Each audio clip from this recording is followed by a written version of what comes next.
just like that, we are back. I'm Yes, here today indeed. with a returning guest, a very, very special guest. But unlike the first time he was on, life has changed. Yes. We're growing, both of us. This man started and launched his own clothing business. Yes. Successful. My man just got engaged. Congratulations to you two. That's so exciting. Thank you. Yeah, with any further ado, this is James Fisher. How you doing, brother? Man, I can't complain, man. Just happy to be here. It's a wonderful opportunity. Yeah. You know. It's going good. So yeah, as I was saying just before, his clothing brand Going Nowhere. Check it out now. They just released their new fall launch. All sorts of cool stuff. Great quality product. A cool story behind it. And something I can rock behind, so I like it. Yes. Well, since we're on the topic, what is kind of, I've read it before and heard some stories here and there, but what is kind of the idea behind Going Nowhere? So, honestly, like, I wanted to create something where it was like just comfy clothing. That's kind of where it got to, where I was like, I really don't be putting on fits like I used to. It's more just like, man, I want to throw on a hoodie, a comfortable tee, some sweatpants, you know, and but just as, you know, as life progressed, you kind of, your mindset changes on a lot of things and the way you move is different. And, you know, you start maturing and you stop doing all the bullshit, you know, stop going out, stop doing all like these distraction activities, we like to call it. So a lot of times where I found myself, my friends hit me up and I'm just like, oh, what you doing? Man, I ain't going nowhere. You know, that's kind of like honestly where it came down to, but it was like a mindset thing where, you know, it was me more locking into myself and like, you know, eliminating my distractions, kind of really figuring out who I truly am and just starting to build, you know, just those stones to my dreams, really, you know, just trying to figure out what I want to really do. And I've always kind of liked clothing line. I just created a clothing brand. I thought about it back in college. Me and my cousin Damien wanted to start one, but wasn't really too like into it, you know. So, but I did take some classes in AMDT in college. You know, I got my minor in that, like consumer merchandising. So I was gonna go that route after college, but then, you know, COVID hit. A lot of doors closed. I had something with Nike. But like I said, COVID hit, doors closed, so I had to just kind of go with the way the world was moving. And yeah, I think last time I was on here, I was talking about music. Mm-hmm. I was living in LA doing that stuff and got into the industry a little bit, but found out, you know, it wasn't really for me. Just kind of the vibe of it, the environment. It was just kind of against my morals on a lot of stuff that I've seen. Went to a lot of functions and was around some certain people where I was like, yeah, I can't really vibe with this type of lifestyle. So ended up, you know, I was living in LA, went out to Arizona for a weekend and then met my wonderful fiance over there. Hey. And yeah, we headed off and shoot, and life just went. So, but at the same time, I still was dabbling, you know, wanted to figure out still what I wanted to do. And I had, you know, the clothing line idea up there. And honestly, what kind of made me want to just really kick this off was when I saw my homie Josiah's brand, Culture Based. Mm-hmm. I was like, you know, I'm gonna do it. And kind of had this mindset. I always wanted to create like a comfy fit attire. And luckily, like I said, bro, everything happens for a reason. So when I was in LA, I actually met my friend of mine through a friend, but he's from the west side of Washington as well. So I had that little connection, just same state.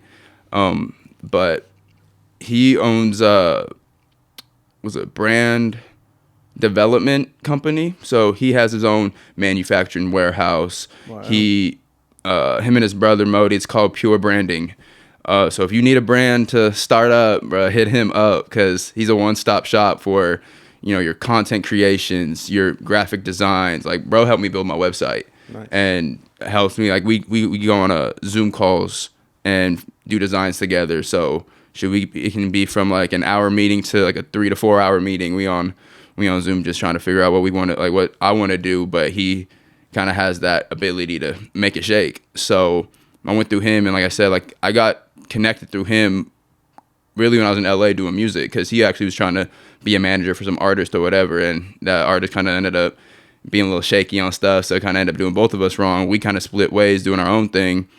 Because he ended up focused on his business that he was running, and then I was focused on the music. He actually wanted me to join and work for his business, but my mindset was more so on the music at the time, but never burned the bridge with him. And so when I moved out to AZ and wanted to start this, bro, he's the first person I hit up and started this brand. So, yeah, like I said, bro, the whole point of going nowhere is really just kind of diving into yourself. You got to take that time to like kind of be still physically, but move mentally, move spiritually. So that's what the whole point of going nowhere is. And the slogan I always say is sometimes you got to go nowhere, or sometimes, yeah, you got to go nowhere in order to go somewhere. Yeah. So I dig it, man. That's really cool. Was there a defining moment or day or like a specific time you remember where that mindset shifted in yourself from like partying and turning up and going to all these functions to where you finally realized like, wait a minute, when this I isn't successful? when I left LA, I think because at the time when I was in LA, where I was doing so much, I was going to school. I was also had 2 jobs. I was promoting, and I was also working for my friend's weed company. So I was just I was out and about like 24/7 all the time, and that lifestyle, like I said, it just didn't match with really who I was. It was trying to just when you live that life, it's kind of about like impressing other people, and it's at the end of the day, it's just like, what are you doing for yourself, or like, are you more worried about what other people think, or are you worried about what you think? And when I was in that lifestyle, I was kind of like, I didn't feel like myself. So once I left there and, moved to Arizona, kind of just started to really think more on what I wanted to do in my life. And I had that moment of stillness where I was like, all right, let me just sit, figure this out. So yeah, it was that point of just kind of like throwing my money in the party scene and trying to just be out and about. Wasn't good for my mental. It wasn't good for my health. Just drinking. And then honestly got to the point where I don't even drink anymore. Mm. Like like I said, I went to the Pullman game yesterday. Didn't even sit once. So, yeah, that was kind of really where the whole turning point went. Just wanted to kind of get more like a self-health, self-wealth type of thing, So. Was the name Going Nowhere, did that stick out? Have you had that kind of in the chamber for a long time? Did that pop up out of nowhere? Did you have Honestly, any kind other of names in mind? popped out of nowhere. To be honest, I was thinking of kind of like I said, I wanted to create comfort clothing because my personality switched where I stopped going out. I Mm-hmm. stopped being in the scene and a lot of things, and so I wanted to like I thought of some ideas on how can that relate, and it kind of came to the point. I was kind of looking through some text messages and saw like how would we responding to friends. I'm like, well, what you doing? Brian doing nothing. I ain't going nowhere. And I was just like, let me see what that can roll with. And then obviously it was just thinking of ways where, because obviously I don't want it to be like a negative type of brand name, like going nowhere. Like, oh well, you ain't gonna go nowhere. Right. It was more of just like I want to physically just stop kind of what I'm doing because at the end of the day, bro, it became more of a spiritual thing with me where you try to do things independently a lot Mm. and everything is like, oh, I'm trying to do this, trying to do this. But none of us are doing anything alone because we got to move with God. And that's the only one who's going to get us through anything. So that's where it's just like, we got to be just still in our essence where we got to just physically stop trying to just worry and just try to take control of every single aspect of our lives. And sometimes we just got to let go and let God, So that's the whole point of really just trying to be still, but move spiritually, move mentally, because you don't got to be going out every time someone hits you up or trying to go find the next move instantly. Like sometimes the best thing is, bro, let stuff come to you. Let God put that whatever it is in your mindset, and then start moving accordingly. Because a lot of times we rush things when we try to we get impulsive and somehow I was definitely a lot like I can definitely have my fiance to back me up on that on my impulsive personality, and that kind of where that's where I wanted to kind of kill that, because a lot of times I was just worrying and trying to figure things out too much and too quickly to where I was just moving so fast and doing so much physically and not taking the time to just kind of move spiritually, move mentally, and let God take control on a lot of that stuff. So yeah. Do you have a specific story or example in mind of when kind of the first time sitting back and letting things come to you actually panned out, where like you intentionally waited and intentionally didn't rush things and then something finally clicked? Mm-hmm. Well, one with this brand, to be honest, just sitting back and figuring out what I want to do, because a lot of it I was kind of like forcing the music stuff a lot, and I was getting so stressed out with that.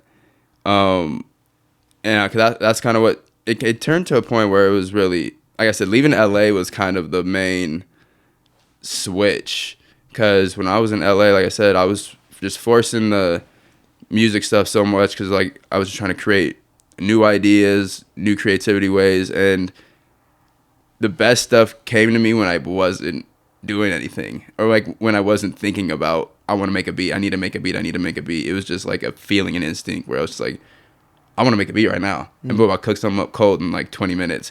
But then I won't get that feeling for like another couple months. And that was like the hard part trying to realize was, I would be, you're on social media and you're comparing yourself to other people, and you're seeing like somebody post a beat every single day. And I'm just like, I'll go into the studio every single day, and I'm like, bro, I can't think of anything. And then I get kind of irritated with myself, like, why can't I do this? And then, you get down on yourself a little bit from it. But that was the point where I was kind of like, I'm just not going to force something anymore. Sometimes, I get the hustle aspect of trying to just, fight through it. But like I said, everyone's different. It doesn't always work that way. And so, but when I took that time to kind of just be still and just kind of slowly figure some things out, that's when things started shaking. Moved out to AZ with her. Wasn't forced at all. Just anything that really happened in Arizona, I just kind of stopped worrying. But I'm getting better at it. There's times, where you still have, like, just other life stuff happens and you kind of get a little stressed out. But slowly, like, even just like when I created this brand, it's just the way I've been moving lately. And the more I've been focusing on that, the more my mental state has been mirroring like that type of life. Definitely like getting more down spiritually, reading my scripture, all that stuff, man. So, and it's been helping me kind of just keep the process moving, but at the point where it's like I'm not really moving, but I'm moving, So like I'm just kind of moving, like I said, more so mentally, more so spiritually, and things are happening.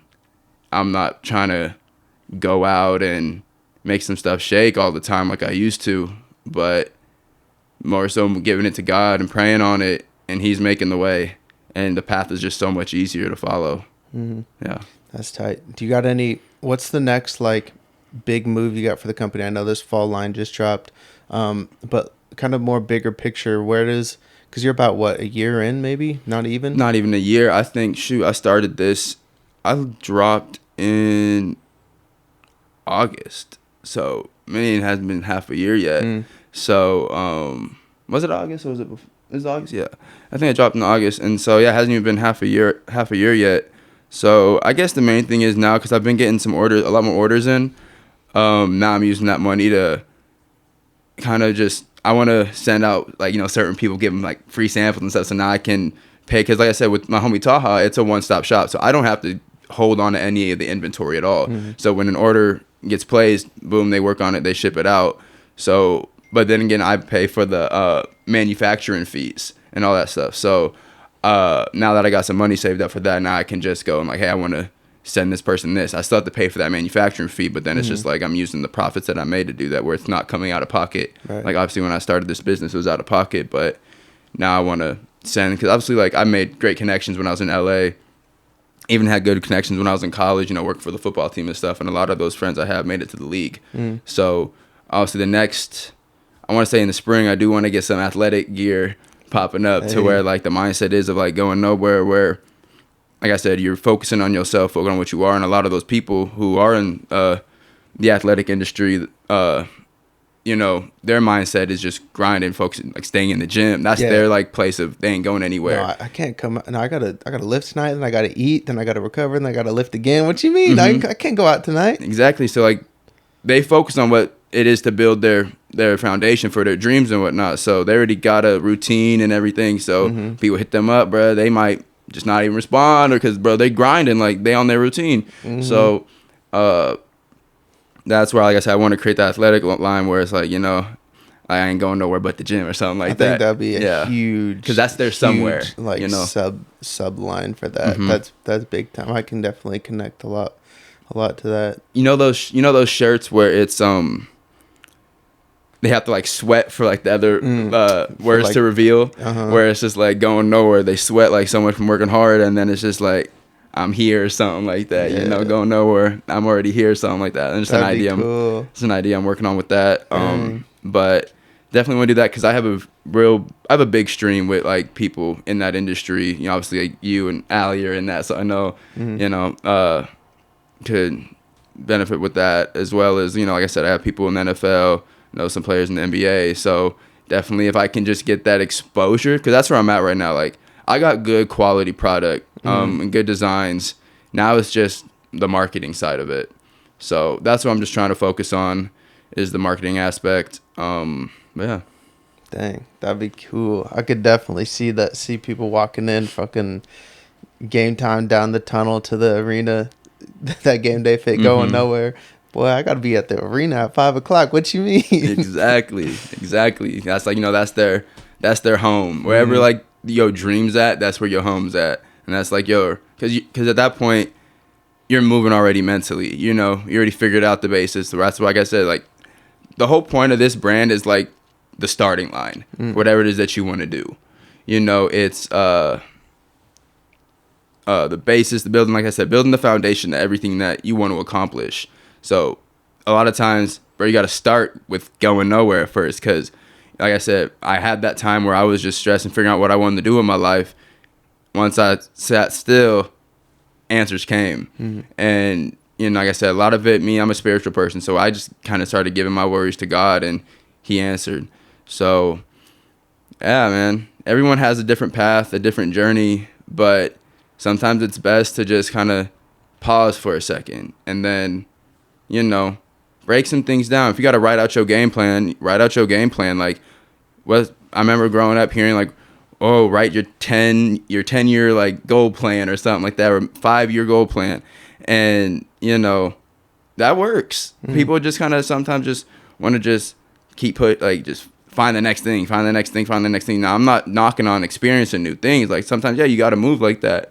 But then if you're just if you're looking at it the wrong way, and I feel like the way I was looking at it was so money driven, to where when you're money driven, it's just like now you're working for something and you're not working for like the passion of something. You know, I feel like, because with working 9 to 5 jobs, yeah, everyone working for money. You know, you clock watching, you waiting for that clock to end, and then your day's over with. When you're working for like the love of something, one, your day goes by so much quicker. You're less stressed. You actually would like work overtime to something that you actually have passion for, and you know, I feel like that's just more of a quality way of living. You know, you're happier, you're less stressed, because you're not dealing with the bullshit as much as you used to. Like obviously there's going to be hurdles and adversity that you hit along the path, but those hurdles are worth it. Definitely. You know, I mean, this past year and a half, 2 years, like if you just looked at my bank account, you would see basically no change, but my quality of life has gone up 100-fold. It's insane. And it's like you were saying, it's not, once you're doing something you love, it's not necessarily about the money. Like the money is cool. Yeah, I get paid for this too. Hell yeah. But like, I'm going to be doing this regardless. And I fucking love doing this, and I can get paid. That's just a bonus. Exactly. You know, the payment's the bonus, because like I said, I just wanted to deliver this message because I feel like I've always been a helpful person, and a lot of people have came to me, like especially in college.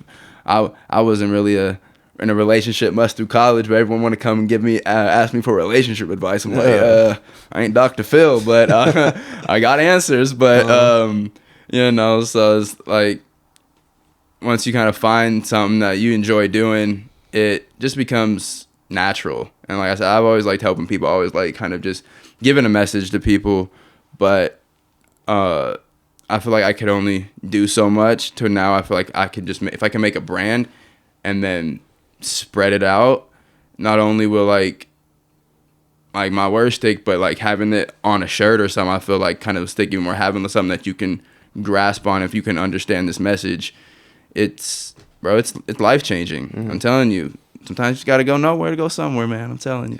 What's been the hardest part about starting and running your own business?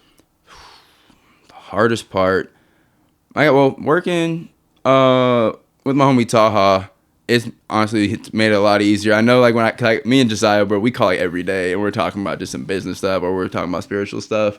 And obviously, like, I told him the way I went about it. I kind of went about it an easier way, but that's also because, like, of the connection I had with, networking that I had, going to LA and whatnot. Like, I give all props to Josiah. Man's coming up with his own. He's creating his own designs. He's collecting all his inventory, doing all the shipping. So I know he's doing more of that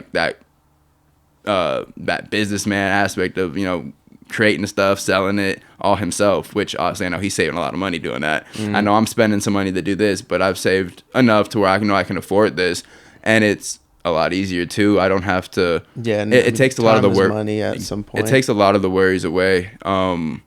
But like I said, I built a great relationship, bro. Where he's even kind of plugging me on his services a little bit. So I really do appreciate that, and I just feel like I've always been just good to people, and I'm not trying to like boast on myself or nothing like that, but I've always been just the way I've been raised. I've been good to people. Don't like to burn no bridges with nobody.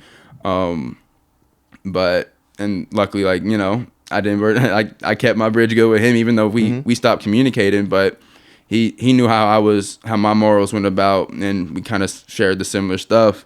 So that connection just was great. It built, and it came to this. So I kind of didn't have to go the harder route like Josiah did a little bit, but definitely I'm still working. I'm still trying to create new ideas. Like, I already got stuff in the vault ready to release. I have some stuff dropping up this winter, actually, a whole nother collection. Dang. So I have a fall winter collection that just dropped, and then I got a few graphic tee collections that I'm gonna release in December. Dang, so talk to him. Yeah. And how has the feedback been from everybody around you? It's great. I mean, don't get me wrong, my stuff it's not like super cheap. I mean, it's not too bad, but it's like you're paying for the quality, because a lot of the stuff, it's cut and sewed, or it's like some premium cotton. It's not just like the regular stuff that you're gonna get at Target, not just a screen printed Hanes t-shirt. Yeah, no, it's like not gonna shrink after like the first wash or something like that. It's not gonna fade. But obviously, I do like print all the details of the product and all the material on the description of each product. So the best thing is to do dry clean it here and there sometimes, just because it is cotton based product, so it is gonna have that some shrinkage if you like the more you wash it, stuff. It will. That's just how it works. But I do like to get like the finer quality of my material, and knowing through Taha, he always sends me all like the pictures of when he picks up new stuff, and will show me like, hey, do you want this for your line? Do you want this one? And I'll go through like 50 to 100 different products, and be like, I want this one, that one, this one. So it's nice to, like I said, I'm blessed to have someone like that to just really help me make this. So but yeah. So what's been the most fruitful or rewarding moment in all of this so far? Like, is there a specific, like, maybe getting your hands on your first actual piece of product? This is actually the very first one I had. So it's like a heavy set, cut and sew, and we had this on the first collection, but unfortunately they ran out of the material, so no one got this. Dang, and I the only one. I put sold out on it, basically it looked like make it look like hype. Yeah, because that's what we were about to get. I was like, damn, I was the first. I swear I'm the first one on the site right now. What's going on? It's funny thing because you were too. You're the first order I had, but yeah, like I think it's a week before we dropped, he was like, bro, we ran out of all those sun dye blue hoodies. And I was like, all right, we've been making a lot of remarketing this product quite a bit for the last few weeks, and then to find out that it didn't drop, I was bummed about it, because I know I had so many people hit me up about, I want this product, and hope, maybe down the road he'd get something like this again, relaunch it because I got all the content and stuff to just post about it again, so I can always just repost it. But so yeah, right as of now, this is a one of one, so I do love this one. This is honestly probably one of my favorite ones, because it is like a heavy set. It's comfy. It's a little bit like shorter in the back, so it's not one of those hoodies where like you sit on it and you gotta adjust. Like I can just sit down, bro, and not even adjust this, and it's comfortable. It's like I said, it's heavy set, feels just really cozy. And like I said, the whole point of Going Nowhere, I wanted that comfy fit to where you just want to, like I said, if you want to work if you work a 9 to 5 job, I know you're tired when you come home, because I've been doing that, and I just want to throw on the most comfy stuff I have, comfy sweats, comfy shirt or hoodie. I'm cold or whatever. It's wintertime now. So I know you want to bundle up in that hoodie when you get home, and this is like the perfect stuff to put on. So I'll be sleeping in this sometimes. So yeah, man. Like I said, the quality of my line, I would say is it's up there. The limited edition stuff that we have, the Red Mamba one, the snake one we have, it's the same cut and sew as Balenciaga. What does that mean? Like this, like the same type of material that they use for their shirts. What? It's like that's what we have, because he gets his stuff from high end stuff as well. So wow, yeah, that's pretty cool. Mm-hmm. Dang, that sounds official as fuck. Yeah, they do like the same type of stitch as they do. So dang, yeah, that's and all my manufacturing is done in LA. Cool. Yeah. So it's all kind of basically homegrown. Yes. Not from Bangladesh. Nope. You ain't getting none, and made from no sweatshop. Hell yeah. And that's what you're paying for. Keep that money local. Keep that money cycling in here, baby. Yeah. Get some good stuff for it. Mm-hmm. Any word on getting your stuff into any stores? Yeah, so I was trying to get one in. I love this store in Fashion Square in Scottsdale. It's called Third Degree Heat. So one day I went to the store with my backpack full of I had like different samples. Was showing one of the workers there, like, oh, yo, can I talk like a manager or something? Like, they're not in, but I can give you their number and stuff. But then so I was like, let me just show you what I got. Mm-hmm. And he was willing to look at it. It was telling me like, yo, bro, this is dope. Kind of told him, gave him a little pitch on like my brand and whatnot.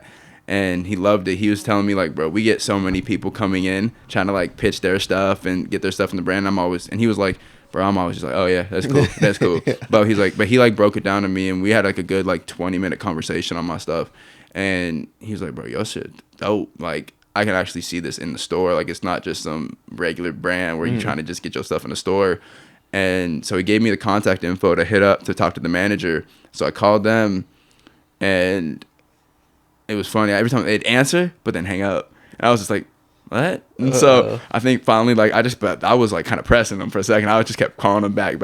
Finally, like, talked to somebody, and I found out that, so the Third Degree Heat, their store, their secondary store is the Scottsdale one. Their primary one is in Minneapolis in the Mall of America. And what was it? They told me that because that's their secondary store, whatever that they get in their primary store it's the same in the secondary store. But so it has to start there. It has to start the primary store. They can't just put some new stuff only in that store, because they wouldn't have it in the main store. Right. So I'm like, dang. And then so yeah, I was like, okay, well, I might have to go down there. Tax write-off to Mall of America. Right. So I was thinking about that, but then I was like, let me just look at some other places. But then I've been also working too, and actually recently just had to quit that job because it wasn't just doing good. So I was up in Arizona, I was a registered behavioral therapist. Wow. So I was working with kids with autism from like ages 2 to 7. Dang. So that's what I was doing up when I was in AZ. I was doing that because my whole goal, before I started the brand didn't come later, but the mindset came, But when I left LA, I was doing music, but I got my bachelor degree in social science from Wazoo, and then so I was going to get this AA from the Los Angeles Recording School in LA for music production. So I was thinking about combining those 2 degrees and then going to music therapy, so because like I said, I'm good. I love helping people. Mm-hmm. But I still like music, that was like a little hobby, just dabbling with it here and there when it comes to me and whatnot. I like just playing the keys, but like I said, I want to get out of the industry, and so I thought of music therapy. That'd be a good source. But I was looking at jobs for that, and they're all like, oh, well, we need you to have a master's, or they prefer you have a master's. And I was looking at all these jobs. So I'm like, well, I got a degree in music production, got a degree in, social science. Let me just try to get some experience with therapy, and then maybe I can just combine all those and then go into music therapy. Mm-hmm. But once I got my experience with therapy, I was like, ooh, a lot of work. Well, also too, like working with kids from ages 2 to 7, like them youngins. And so I mean, just like regular 2 to 7 year olds is a handful, and then with like the extra special attention they need. Yeah, because like autism, bro, it's a spectrum. So you got some that aren't too bad, then you got some really far on the spectrum like that are like nonverbal or just a lot of behavioral issues, and it was just mentally draining. Because that's when I was clock watching at the time. You know, like I wasn't working. It was hard to kind of come home and then put energy into something else that I'd like to do a lot of times. Where I'd come home and just where I want to wind down, relax, and just chill. Like, and that kind of also developed the whole point of like not going anywhere because I was just beat after this job. Like, you know, I'm changing diapers. I was getting bit by kids. And you can't smack them. Where I was raised, bro, it's not my. I know, but I'm just trying to imagine getting bit and just being like, oh, you need smack, boy. Oh yeah, it was honestly like, you know. Obviously, I've never hit a kid. Yeah, so. and then they got autism, so you know they're not neurotypical kids, but at the end of the day, like I said, I like helping people, and I felt good, you know, doing it. But what really changed on me with this job was because I was getting sick a lot from it. All these kids, like a lot of kids with autism, a lot of sensory activity they do. So like it could be like mouthing. They put in all these toys in their mouths and stuff, and then they get sick because everybody's touching everything, and we didn't get sick time at my job. What? Yeah, so it was like some policy thing or whatever. We had to use our PTO, but we only accumulated about 6 hours of PTO a month. Dang. And so taking one day off was 8 hours. And but this is the worst thing was we had you got an occurrence if you called out 24 or if you called out less than 24 hours. So I basically had to predict when I was getting sick. Damn. And I was getting sick every single month. Every single month I got sick and I was out for like a week, and then or I'd have to come and I'd be there for like a week and then one day, but then come back, and then but each time it's like an occurrence. And I guess if you are out one day and then you're out the next day, that doesn't add like an occurrence the next day. So it still would just be one occurrence if you were consecutively out, but then that's like no pay. So I'm like, I'm either not going to get paid or I'm going to go to work sick or I'm going to get fired. Yeah. So it was just like, brother, it's just a lose-lose situation. And that's where it got to the point where I was like getting sick all the time. And then it fucked up my routine where I was trying to like go to the gym and stuff. And then boop, I'm sick. Now I don't want to go in the, like I can't go in the gym because I'm not trying to be touching all the equipment, getting other people sick. And yeah, so it was just fucking up my whole routine and then fucking up kind of like the stuff trying to work with the brand consistently. So now I'm mainly focusing on the brand now. I am probably looking for like some like part-time remote job at the moment, but mainly putting all my focus into this brand. And, you know, like I said, giving my worries to God, man, and it's been helping a lot. I'm not stressing like I used to, because before, even when I started this brand a little bit, there were moments where I was working and trying to run this business, and obviously like getting sick and just the other stuff that was going on with it, just the mental stress from the job as well. It was just kind of conflicting a lot, and the way I was like talking, the way I was stressing about stuff, I'm like, I'm going against this. And then the more I was like diving spiritually, then I'm going against God in a sense. That's the way it made me feel, because if I'm worrying about all these other things, then that means I don't have my faith in him, because what I can't do, I know he can do. So if I'm worrying about the stuff that I can't do and I'm stressing on that, then is my faith really in the right place? And that's what I was like, all right, Fish, you need to take a step back, be still, and start getting back on this mission that you started. So yeah, and the more I've kind of always come back to this, it's been putting me at ease. So I like it. Has stepping away from the music made you want to do more music? Like, since you haven't been thinking about it, has anything popped in your mind of like, damn, I wish this came to me a while ago? Yeah, so I've like there's times where I've been cooking up some beats. Actually, last week or 2 weeks ago, I made like 3 beats or so in one day or so, and it was nice because it just came to me so naturally. It wasn't forced, and that's what I miss. Because when I started doing music, it was when I was in college and I was living with the homies, and we were just fucking around the studio, bro, like listening to tight beats and just start freestyling, whatever, and then end up getting a studio, and then I was just cooking it every day. But I wasn't thinking about the end goal of it so much, and it was just a hobby. When I started thinking so much about the end goal of like the producer lifestyle, and then I was in it. And like that's what made it hard too with working on my own craft when I was doing music, is because when I was living in LA, bro, I was going to school, so I had to do this like, assignments for that, which was fun because it's shit I like to do. So that work was dope. But then also I was promoting, I was out late, and then I was working for my friend's weed company. So a lot of times after school, I'm going to the crib and freaking scooping up oil and weighing it, just doing like the little grimy work of the weed company on some stuff with that. But all those little extra stuff I was doing, I mean, obviously I was making money, I had to pay bills and whatnot, but it took me away from kind of creating my own stuff. And because I was getting just so well connected and networking, even with music stuff, I was just doing a lot of my school stuff and not even focusing on my own craft, because I was out here networking, promoting, and then I was working for the weed company and whatnot and doing my school assignments. And when I widened down, I was just beat, or doing something with some network activity, bro. And there's no room for the passion. It wasn't even any time for it. And like the whole point of being down there was to do this. And when I got caught up in that lifestyle, just doing all this extra bullshit, really, it was, I don't say it was bullshit, because it definitely opened some doors that are now what I'm doing today. Like obviously me networking with music kind of led me to Taha, and boom, here I am. So everything happens for a reason. I don't take anything for granted or don't doubt. I'm like, regret anything that I did. But, part of me was kind of like, I liked it better the music when I was in college, because that's when it was fun. I wasn't stressing on that. It was just like, let's just fuck around and make some shit. And so now when it clicks me, and when I'm in Arizona, I'm at the crib and it clicks me, I'm just like, fuck around, let's just do it. And I end up making some dope shit. But when I'm like trying to like, I need to be in the studio, I need to be making something, and then I'm just sitting there just going through stuff, and I find myself just wasting, I feel like I'm just wasting 3 to 4 hours. I'm like, all right, I could be doing something else. Like, why am I just sitting here not even creating something, trying to force this creativity?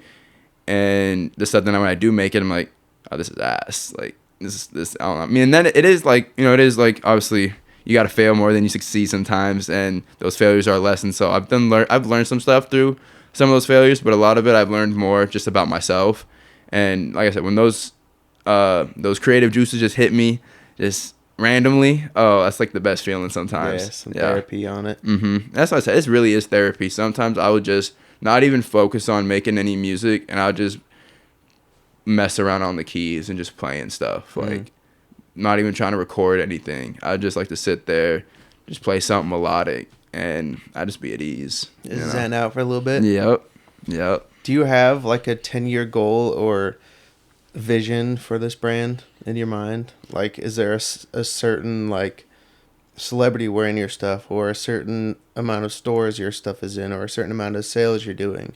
I'm trying to say within the next couple of years, I want to say before my brand hits a year or so, at least I'd say 2024, I do want to get my shit in some stores for sure. Right now I am just trying to get it, like I said, I want to just keep networking my brand to people I know. Like right now I've been getting some good sales coming in, so I got enough to like go have Taha create me some samples, boom, and then I can just ship them out to some people for free. My girl's cousin, she's in a Blast music video and a Big Sean music video, so she got some people that she knows in LA, so we just sent her down some stuff, and she was like, the quality's really good, she likes it. So I'm like, so every time like I've sent merchandise to people, or they got their orders, they've hit me back saying they love it, the hoodie's dope, all this. So like it feels good. So I know I'm on the right path. But just the consistency and the goal, like I said, get myself in store 2024. Me and Josiah are talking about doing a collab, I think, for Hoop Fest. Hey. So we want to have like a pop-up shop down at Hoop Fest. That'd be sick. This coming year. So we've been talking about it, trying to get something in the works for some just creativity design that we're gonna do for this collaboration. But that is the goal, I think, coming up is for 2024 is get some of my stuff in stores, and then having this collab with bro. That would be huge. Yeah, because we're just 2 local boys in Spokane going to probably the biggest event in our hometown, you know, and we already got people who fuck with us. So just trying to getting that word spread early too. And once we have it moving down there, I already know it's going to blow up. Damn. Yeah. That's cool, man. I'll be looking forward to that. That'll be some cool ass content out of it too. So yeah. Damn. Was there anything else you want to get out there? Shoot. No, man, I just wanted to talk about the brand a little bit because... What can they be getting right now in this new fall collection? New fall collection. We just have this new zip. It's the first zip-up hoodie we have. It's this Leaves of Autumn one. So it's like this cool two-tone. It's like this like dark brown, or not dark brown. It's like this light brown, kind of tannish, like, you know, fall color with green, that olive green kind of. This is a dope hoodie. And another cut and sew one, so it's a little heavy set as well, really comfy. But the print on it is trying to give you that fall vibe. So I love that one. The homie sent me a sample of that.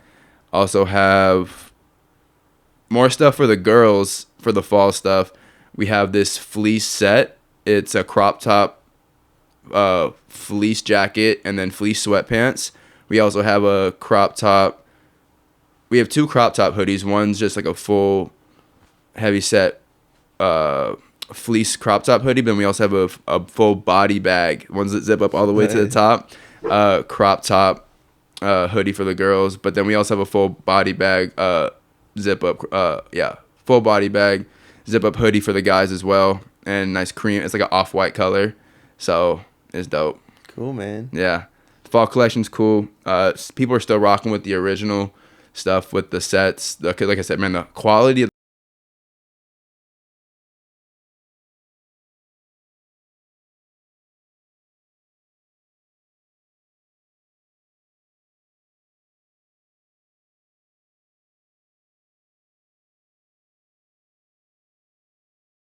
growing up, and those were my kind of favorite shirts. So wanted to have some of that for like just the original stuff, but then a lot of the limitless editions and the higher end stuff, it's more like that heavy set, a higher end quality type of material. So yeah. Cool. And then why don't you go ahead, look right into the camera, tell them where they can find you, find everything, shop everything. So you can go, my Instagram's goinnowhere.co. So it's GOINNOWHERE. And yeah, it's just www.goinnowhere.co, not com, co.co. So you get it right there. And it's easy access. Any payment works. So we got, you know, credit card, debit card, Apple Pay works, PayPal, all that. So yeah. The number one thing I learned in economics was make it as easy as possible for them to give you their money. Yep. Otherwise, you're doing something wrong. Right. Yeah. No. Easy access. The website's really easy to just navigate through. So works well on mobile devices, on your computer, wherever. So. But for real, guys, I only got a T-shirt so far, but it's actually surprising how like it stands out from just a normal T-shirt. And the premise is great. This dude is great. The brand is going to be great. So jump on it while you can before everybody else is, and be part of a movement. Thank you, brother. It's going to be great.